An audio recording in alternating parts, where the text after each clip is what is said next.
Hi, I'm Tracey Soltis. And I'm Kali Alfaro. And you're listening to the Mind Body Studio, a place for anyone who wants to reach their full potential, thrive, and create a life filled with vitality. Each week, we'll bring you our expertise, giggles, and a splash of quirky to explore real and relevant topics to help you along your life's journey. We'll bring you science, psychology, and practicality to real life issues. So, thanks for listening. We know you're going to love it. Alrighty, welcome back, everybody, for another episode today. Welcome. Today we have a super exciting, nerdy, geeky episode about brain health. I can't wait. I love it. I love talking about the brain. And it's such, you know what, everyone talks about the heart, and the heart's absolutely amazing because, you know, the electromagnetic field of the heart is 300 times stronger than the brain. But the brain is such a beautiful organ. It's such a machine. And it's so incredibly important. So we're really excited to bring you a little bit of expertise today from, you know, the molecular biology and the psychology and consciousness aspect to it. So let's get straight into it. Let's just start straight up about what to eat for your brain, because we want to have healthy brains, right? We want to make sure that all of our synapses are working really well. We're storing memories, we're having good sleep, all of the systems are working the way that they're supposed to. And if we don't have a healthy brain, then we aren't regulating all those systems at all. So healthy brains means healthy diet. And so give it to us, Trace. What do we need to eat? Look, if we think about it realistically, if we have inflammation in other parts of our body, so say for example, you know, you get bloated after a meal, or you notice things in your body that shouldn't be there, it's pretty much guaranteed that that's the same sort of thing that's going to be happening in your brain as well. So your brain does get inflamed. It does get blocked up, and so it needs to have the right food sources, the right types of chemistry going to the brain to keep it nice and clean. So one of the things I really wanted to emphasize today is one of the omega-3s, and that's our DHA. Have you heard of DHA before? Yes. Perfect. So it's one of the omega-3s. You've also got EPA, but I just wanted to concentrate on the DHA because DHA in really good quantities has shown to reduce cognitive decline. So it's already been tested quite significantly in papers about Alzheimer's and Parkinson's, any of those sort of neurological type illnesses. And so having a good... what is DHA for our listeners, Tracey? DHA, I haven't written that down. Oh, in all your notes? I didn't write it down. You can Google it for okay. me if you want to. Go and keep But going on it's your a spiel. It's a long-worded omega-3, and so I haven't written it down. All right, maybe you go, I'll Google. Okay, so anyway, so if we're looking at the sources of DHA, one of the things that stands out for me the most is fatty fish. So your fatty fishes are your salmons, your sardines. You get a little bit of fat from tuna, but not a lot. That's mostly protein. Your mackerel. You can also get DHA in eggs, your flax seeds, your chia seeds, and your hemp seeds, and your walnuts. So if you're eating a really good amount of fatty fish, not only are you going to get good levels of DHA, you're also going to be giving your body, your brain craves that fattiness, those fatty type foods in order to give it the fuel and the energy that it needs. Did you find out what I did, but I don't have the guts to even pronounce it. I know, it's a really long word. Okay, so I'm going to butcher it. I'm sorry for the scientists. Docosahexaenoic acid? Yeah, something like that. Let's just go with that because I'm really terrible at pronouncing those as well. The docosahexaenoic acid. Yeah, let's go with that. Let's just call it DHA. Can we just stick to DHA? And Doco-sexy. I like doco-sexy. Doco-sexy. Yeah. Let's call it doco-sexy. And then what about EPA? What's the long version of EPA as well? Oh my gosh. Can you look up that one as well for me? That would be great. And Sure. And so... hold on. Yeah. It starts with EO. Oh, dear God. Who makes these names? It's like icosapentaenoic acid. Yeah. Wow. EPA, yeah. The other one's got like a sexier name, but you know. What did we call the DHA? I forgot already. Oh, just keep See, talking, I need more Trace. DHA because I'm in cognitive decline right now. I couldn't even remember what the long term was. And we're doing a talk on brain health. Oh my gosh. Anyway, Docosexy acid. Okay, Doco. docosexy acid. Okay. Yeah.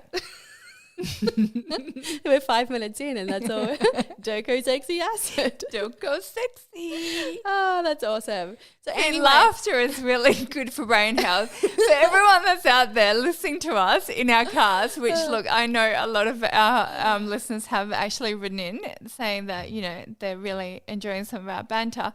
You know, laughter is really good brain medicine and brain health. And brain food is what I'm supposed to be saying. oh my gosh. But brain food, so yes, laughter is really, really good. And when you find a really long word, which in Tracey's profession and my profession, there are lots of really long words. You shorten it down. Yeah, you just make something silly like docosexy acid. And that's how you get through uni, right? Exactly. You remember, and then you write docosexy acid. They're like, close, but not close.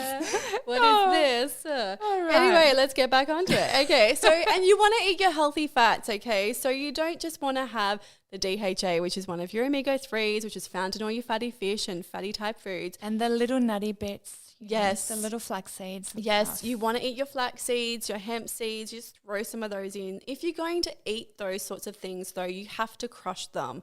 So I know that people say, oh, just throw in some flax seeds or chia seeds or whatever, or hemp seeds, but they're throwing in the whole seed and your body can't actually digest that. So you need to actually get them into either a grinder or one of those, what do you call it? You know, the mortal.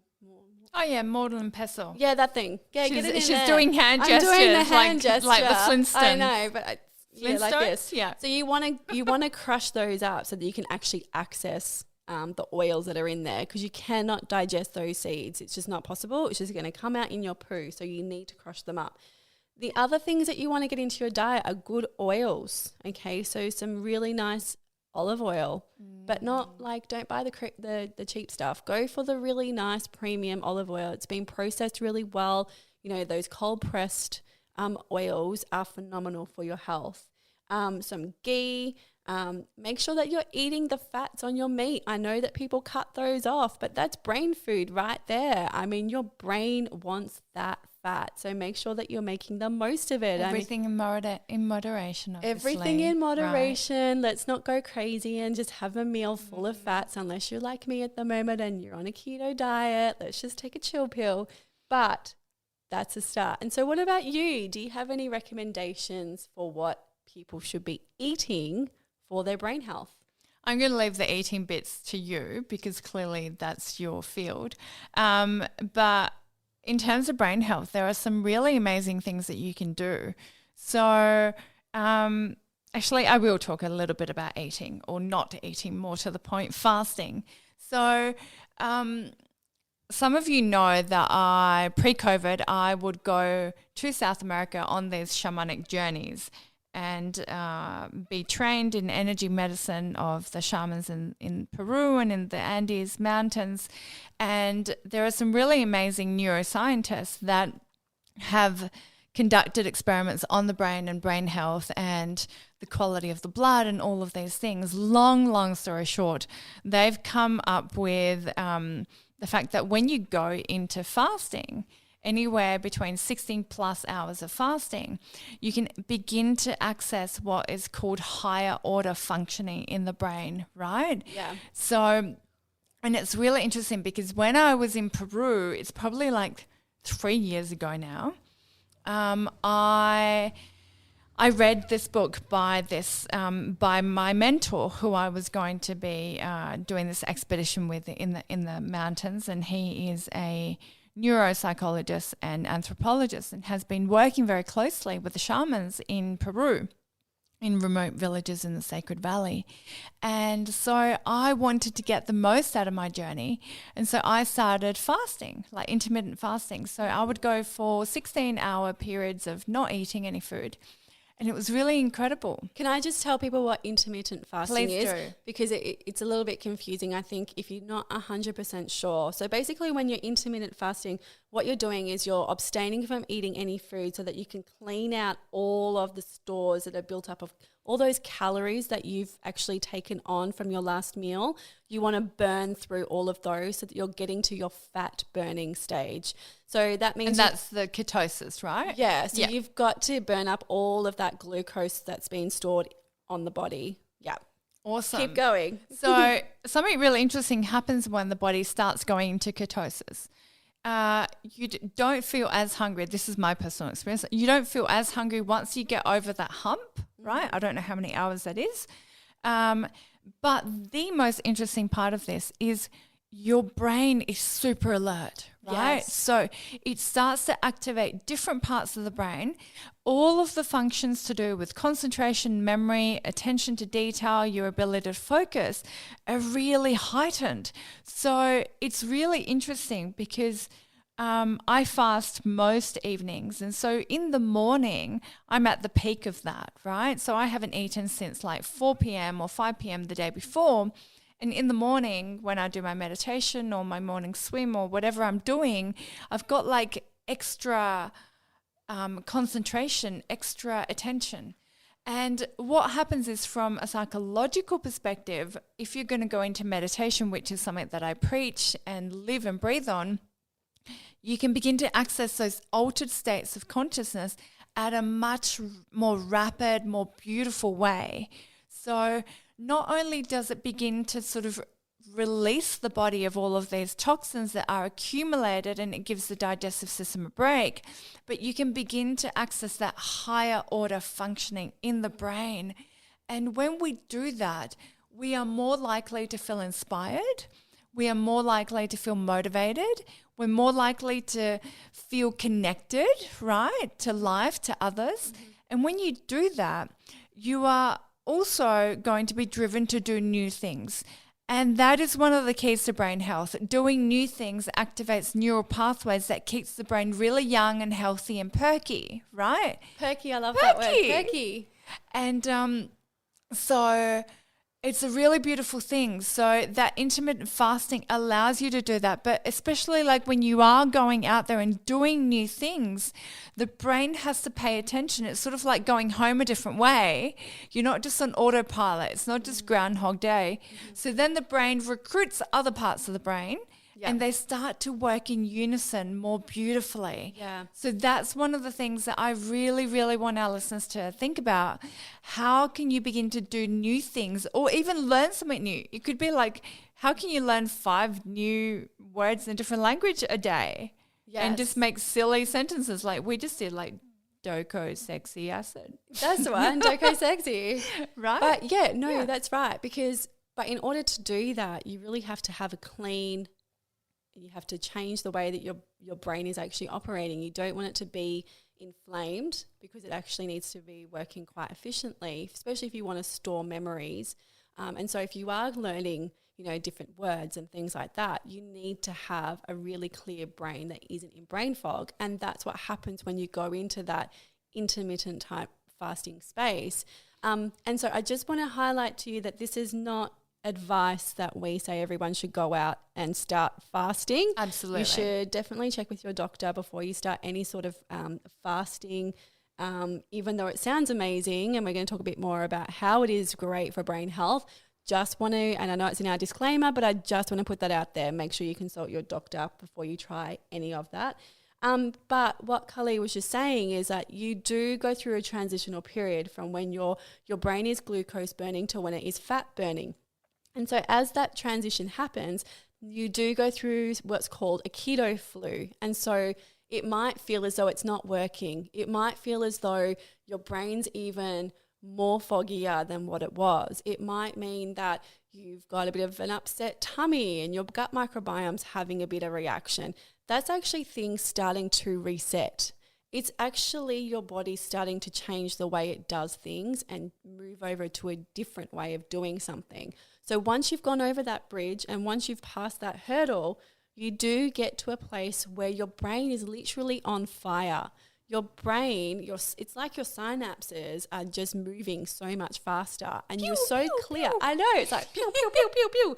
But it's true, right? Like when I do it, and I'm in ketosis right now, and I fast pretty much after I've eaten dinner at night time, I fast until lunchtime the next day. So it's nearly 18 hours before I have anything to eat. And then normally it's fat-based because I'm following a very strict winter fasting keto type approach at the moment. And incorporating a lot of weight resistance and weight training and things like that to keep my muscles going, because that's a whole other area. But we don't want to use our muscles for fuel. We want to keep using and burning our fat for fuel. But it is a great way to really start challenging and learning things really efficiently if you can change your cognitive processes into a really clear way, because you're getting rid of all of that inflammation that's in the brain. So once you've burned that glucose off and that's gone, and you do start moving to the fat burning, you are starting to then target other ailments that are in the body, such as plaque. We all hear about plaque building up, and we know that it's bad. And we don't really know how to move it. Generally hear about plaque in the heart and in our teeth. Yes. So tell us a little bit about the plaque in the brain. Yeah, so this is where we get into a little bit of quantum mechanics, because there are little things called your microtubules that are in your brain, and they're teeny tiny little cylinder type parts of the brain, and they can build up with plaque over time, which means that they can get congested, they can get inflamed, and it means that things aren't moving around in the brain the most efficient way that they could be. And so when we go through this process of fasting and clearing out the body, we're actually cleaning up that as well, because the body is starting to target those areas more. It has an opportunity to reset and to actually see that there's some damaged areas in the body that need to be cleaned up. It's the same with your fat, the fat in the cells. So, and not a lot of people understand the way that what happens to fat in your cells as well. So when we're moving into a fat burning space, we have to remember that fat is a magnet for toxins. Okay, so if you've got a really nice healthy cell and you're eating a big meal that's overloaded with carbohydrates and processed foods and all of those things, and we know that glucose, if it's not burnt straight away, it'll start getting stored around the body, and that's where you end up with fat just being jam-packed into a cell. But what happens is that when you have toxins, and you put toxins like plasticizers, pesticides, radiation, perfumes, any sort of chemicals on your body, it has to go somewhere. And where it ends up is in with the fat, because it kind of gets stuck there. So when you're actually cleaning out your cells and you're removing that fat, I'm kind of doing like a scooping motion now, because the body comes along and scoops out the fat. It scoops out the toxins as well. And that's actually a positive thing, because it's then having a chance to actually process the toxins and flush them out of the body.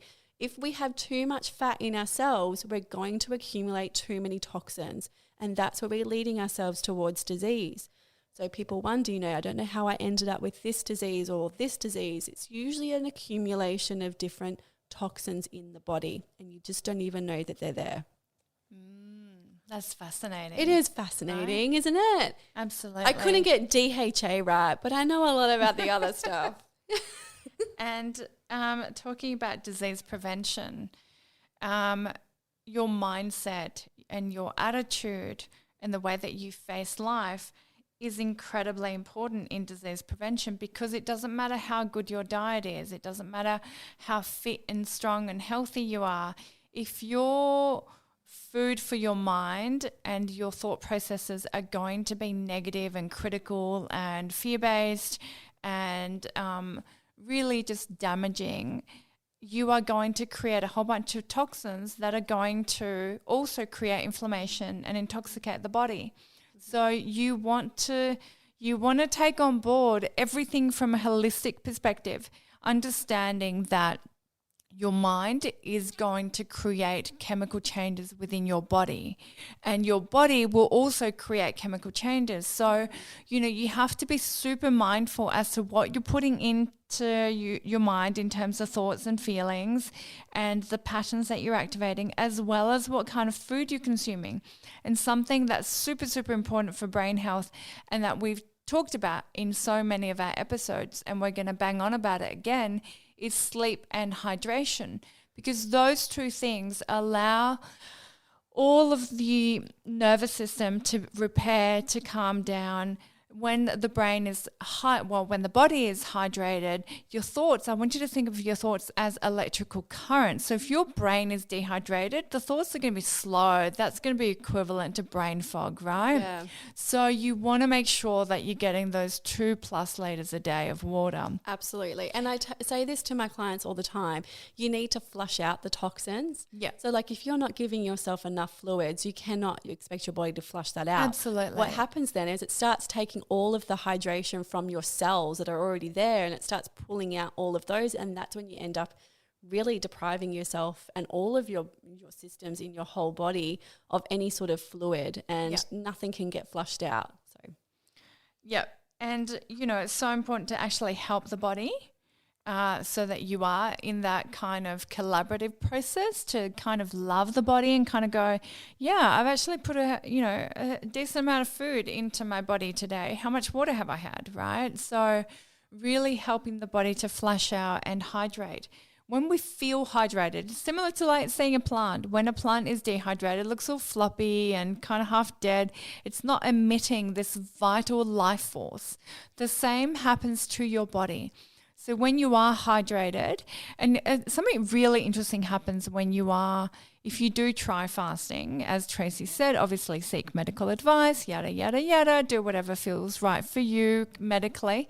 But when you do try fasting and you are having water or you're having tea, it's almost like there is this serene experience of feeling more connected to yourself. And when you feel a little bit more connected to yourself, you feel more connected to life, and that allows you to have a completely different sort of outlook on life. It allows you to feel that you are part of the whole, and that can have really transcendental experiences for people, and it can be really healing because it takes us out of that mundane daily experience of sort of like Groundhog Day once again, and it makes us sort of feel the magic, feel in love with life. And when you activate those higher levels of consciousness, what that begins to do is you're peeking through the window of bliss, right? It is blissful fasting, believe it or not. It really is. When you push through those barriers, and like our previous episode, we talked about challenging yourself. Yeah. And because it's pushing through that barrier of frustration and depriving yourself and cravings and all of those things. But when you push through that, things are all heightened. Things taste different. Things smell different. Like your mind is so clear. The conversations that you have with other people are completely different. Yep. You're more welcoming of information. You're more welcoming of change and things like that. So it's a beautiful place to be. It really is. It's not something you have to do all the time. But if we do go back to our roots in our nomadic space, I mean, this is something that our ancestors did really often.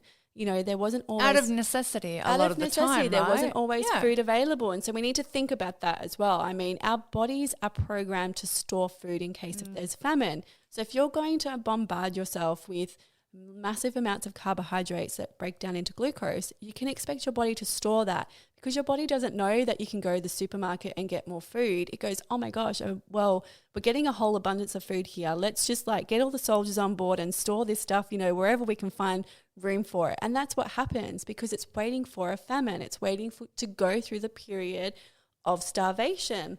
And living in Australia, we're really blessed in that we don't have to experience that. Not many of us need to experience it. There are people out there that are, but we are living in a more blessed country where we don't have to do that. And so I think sometimes we take for granted that, that is a part of normal life for some people, and that they do have to go through these, stages throughout life where things aren't readily available. But if we look at our ancestors, starvation and famine was really common occurrence, and that's what's been programmed and is normal to us because it's how we flush out our toxins. Yep. It's how we're actually able to reset. It's how our gut microbiome resets. So all of those things are really important in our cognitive pathways as well, in having new experiences and building new neurological pathways, is to go through periods where we don't have readily available food sources. And that's so important, because we're actually not doing ourselves any favors by constantly feeding our body, especially when we're not allowing it to get rid of toxins, because by doing that, you're not allowing any of these systems to stop, right? The digestive system is sort of always working. Yeah. It's always getting rid of toxins. It's supposed to shut down. Exactly. Like overnight, it's supposed to. So the beautiful thing that begins to happen when you allow these systems to stop, and you're actually taking that willpower, you're taking that control, and you start moving towards those higher functioning of the brain, the higher end functioning, and you are kind of peeping into that blissful state, is you are rising the frequency and the vibration of your being. And we all know that we're energy, but we ignore it, right? So we treat our bodies and our minds as these physical beings that take us from A to B, but essentially we are energy. And you want to raise the frequency and the vibration of your energy.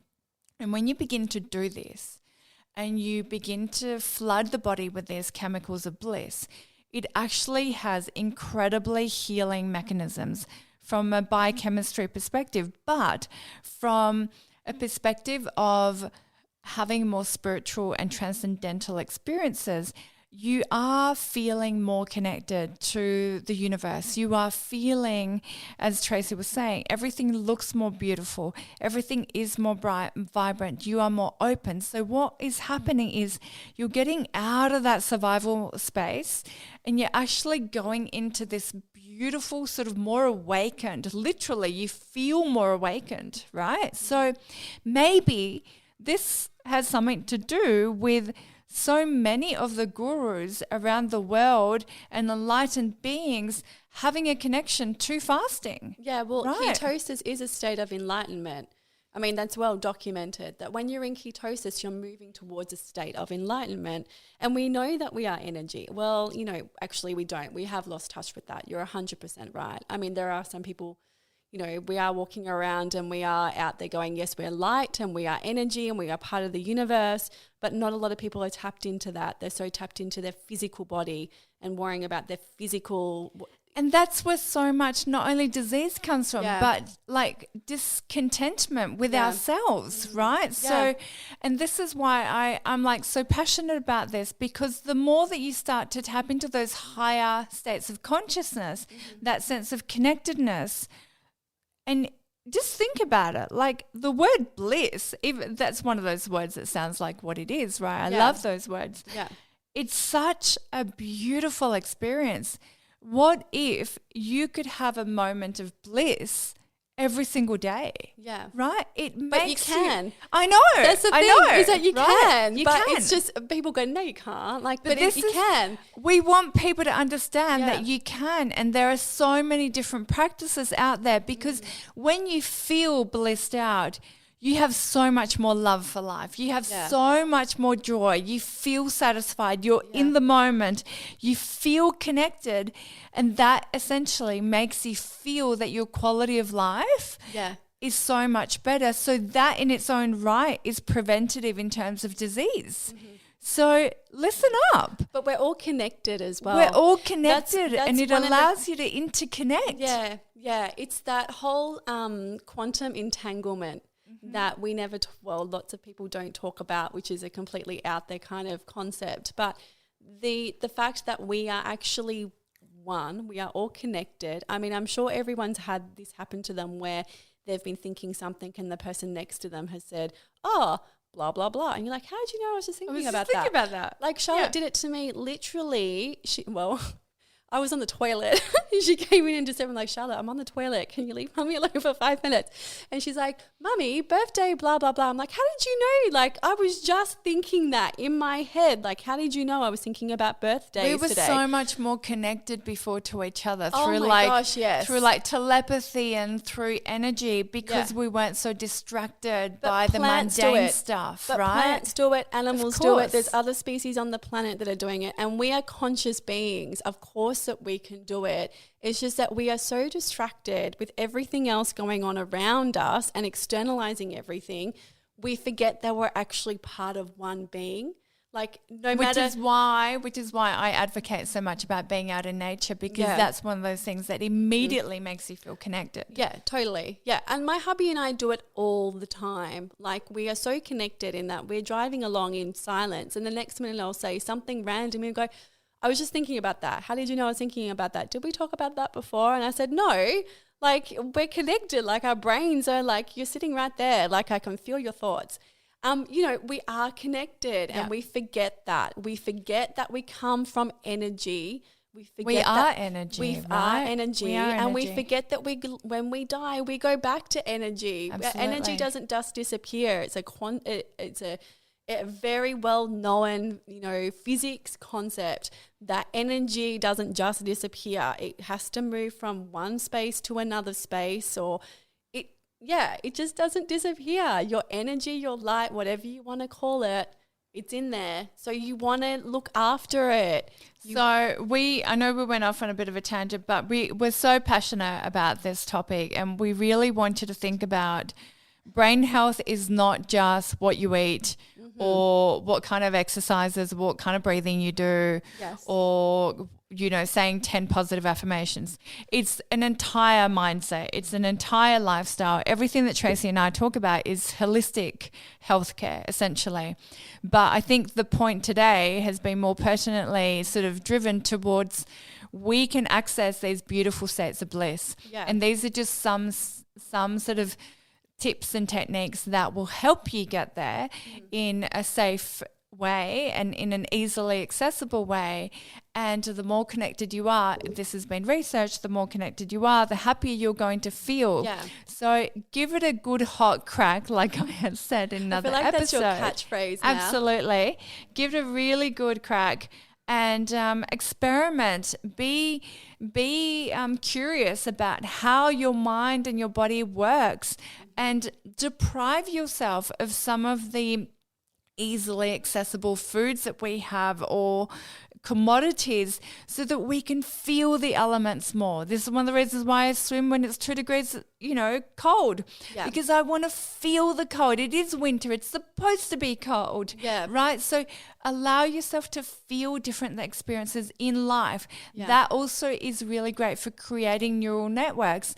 Listen to the advice Tracey gave you in terms of what kind of fats and oils and foods to put into your body. That will help you. Do some research on, intermittent fasting. Ask your health practitioner what you should do, what would be right for you, and just give it a go. Or come and see a coach. Come and see us Come if you want and see to. a coach for lots more information. But give it a go. We all want.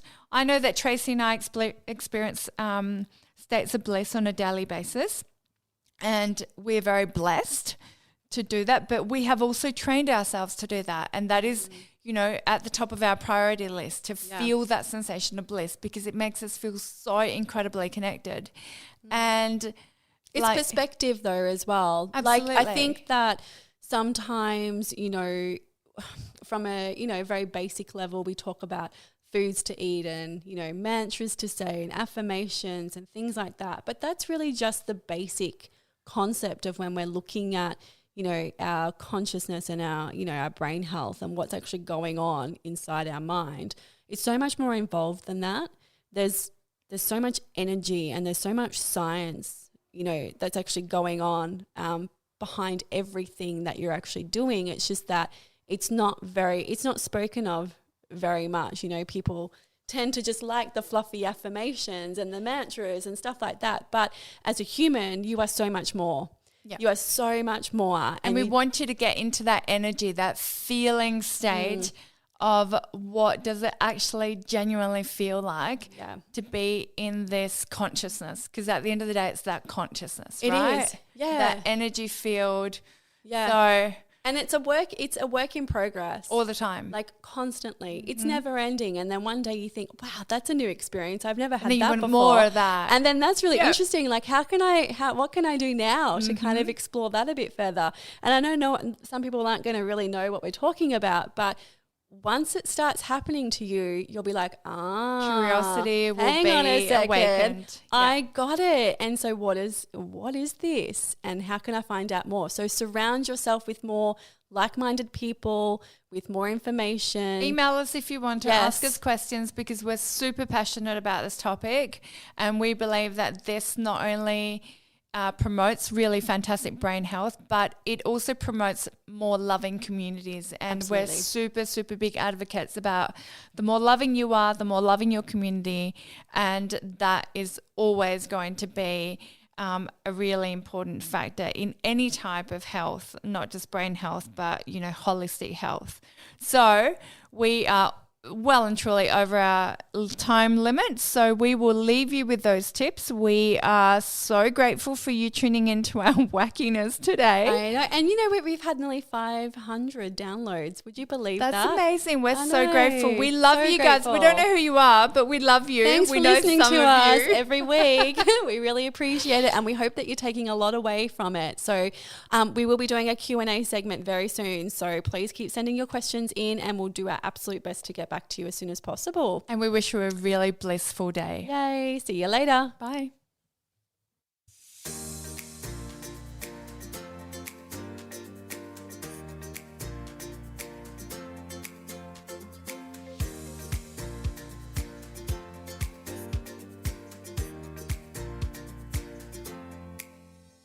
The information, views and opinions expressed on this podcast should not be used or treated as a substitute for nutritional, medical, psychological or other advice by a qualified health professional. Hosts and guests on the podcast express their own opinions, experiences and conclusions. Nothing in the podcast should be used to diagnose, treat, cure or prevent any medical condition. The podcast is not intended to replace any medical or mental health treatment. All information and advice provided is for general well-being and does not take individual cases into consideration. Neither Tracey Saltis, Kali Alfaro, or any sponsor endorse the opinions, views or conclusions expressed or shared on the podcast. Tracey Saltis and Kali Alfaro take no responsibility for any symptoms or consequences as a direct or indirect result of the podcast.